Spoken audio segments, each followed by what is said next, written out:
तो जो निःश्वसन होता है वह वातावरण से वायु का श्वसन अंगों में प्रवेश, यानी वातावरण से वायु का श्वसन अंगों में प्रवेश इंस्पिरेशन कहलाता है। अब ये होता क्यों है? अब ये होता इसलिए है क्योंकि सबसे पहले हमारी जो इंटरकॉस्टल मसल्स होती हैं, इंटरकॉस्टल मसल्स यानी इंटरकॉस्टल स्पेस, यानी मैंने आपको पिछले वीडियो में बताया था कि हमारी जो पसलियां हैं उनके बीच में गैप पाए जाते हैं। ये गैप एक मार्कर होते हैं हमारे थोरेसिक और कई बार जो हमारे एब्डोमिनल अंग होते हैं उनको जानने के लिए कई बार मार्कर का काम करते हैं। तो ये जो स्पेस होता है जिसे हम इंटरकॉस्टल स्पेस बोलते हैं, वो स्पेस में कई सारी मांसपेशियां परत दर परत लगी होती हैं, यहाँ से अटैच होती हैं और पूरा आच्छादित होती हैं मांसपेशियों से। तो उन मांसपेशियों को इंटरकॉस्टल मसल कहा जाता है। तो सबसे पहले ये इंटरकॉस्टल मसल जो होती हैं वो उनमें एक सिकुड़न, एक हलचल पैदा होती है।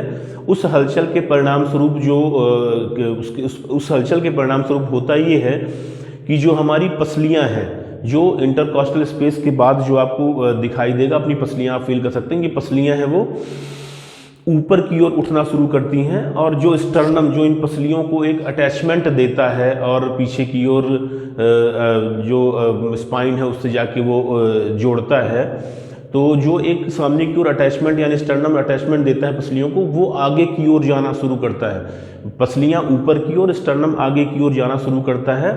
और इसके बाद होता ये है कि जो हमारे थोरेसिक कैविटी और एब्डोमिनल कैविटी यानी वक्ष गुहा और उदर गुहा को बांटने के लिए एक संरचना पाई जाती है, उसे डायफ्राम मसल कहते हैं। तो वो डायफ्राम मसल, जैसा कि मैं आपको पढ़ा चुका हूँ, डायफ्राम मसल जो है वो सामान्य अवस्था में गुंबदाकार आकृति की होती है। ये गुंबद मैंने बनाया हुआ है, ये स्टर्नम है और ये पीछे रीढ़ की हड्डी है, और ये गुंबद जैसा आपको दिखाई दे रहा है, ये गुंबद यहाँ भी मैंने बनाया था, ये छोटा था, ये बड़ा है। तो सामान्य अवस्था में ये गुंबद जैसी होती है, दोनों कैविटी को एक डिवाइडेशन देती है। तो ये नीचे की ओर खिंचना शुरू हो जाती है, इसमें दबाव पड़ता है और ये चपटी होना शुरू हो जाती है, इसका गुंबद जो है वो चपटा होने लगता है, जिसके परिणाम स्वरूप थोरेसिक कैविटी यानी फेफड़ों का आयतन जो है वो बढ़ जाता है। आयतन बढ़ने से होता ये है कि जो अंदर का दाब है, यानी जो फेफड़ों के अंदर हवा का दाब है, वो बाहर के दाब से कम हो जाता है। ज़्यादा कम नहीं, लेकिन 1-2 मिलीमीटर पर मरकरी mmHg यह कम हो जाता है। और फिजिक्स का एक सामान्य सा नियम है कि वायु का प्रवाह जो है वो अधिक दाब से कम दाब की ओर होता है। तो जैसे ही यह खिंचाव पैदा होते हैं और अंदर का दाब कम होता है, तो बाहर की जो हवा है वो अंदर की ओर प्रवेश कर जाती है, और वह तब तक प्रवेश करती रहती है जब तक कि अंदर और बाहर का दाब बराबर ना हो जाए। इसी क्रिया को इंस्पिरेशन यानी निःश्वसन कहा जाता है। एक बार बिल्कुल बारीकी से, बिल्कुल एक स्ट्रेट लाइन में फिर जान लेते हैं। सबसे पहले इंटरकॉस्टल मसल्स में सिकुड़न और हलचल पैदा हुई, परिणाम स्वरूप पसलियां जो हैं वो ऊपर की ओर, स्टर्नम आगे की ओर गया, डायफ्राम मसल नीचे की ओर जाके चपटी होने लगी, थोरेसिक कैविटी का आयतन जो है वो बढ़ गया, जिसके परिणाम स्वरूप अंदर का जो दाब है वह कम हो गया, और कम दाब होने की वजह से हवा अधिक दाब यानी बाहर से कम दाब और फेफड़ों की ओर प्रवेश कर गई। यही संपूर्ण प्रक्रिया जो है वो निःश्वसन कहलाती है। इसके बाद हम देखते हैं उच्च श्वसन यानी एक्सपिरेशन। तो CO2 युक्त वायु का श्वसन अंगों से बाहर निकालना, CO2 युक्त वायु का श्वसन अंगों से बाहर निकालना एक्सपिरेशन कहलाता है।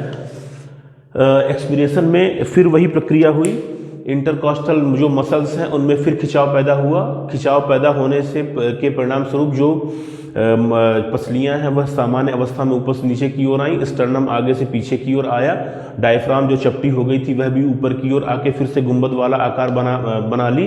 परिणाम स्वरूप अंदर की थोरेसिक कैविटी का आयतन कम हो गया। आयतन कम होने से क्या होगा, अंदर का दाब बढ़ जाएगा। तो वातावरण से अंदर का दाब 1 से 2 मिलीमीटर पर मरकरी घट जाएगा।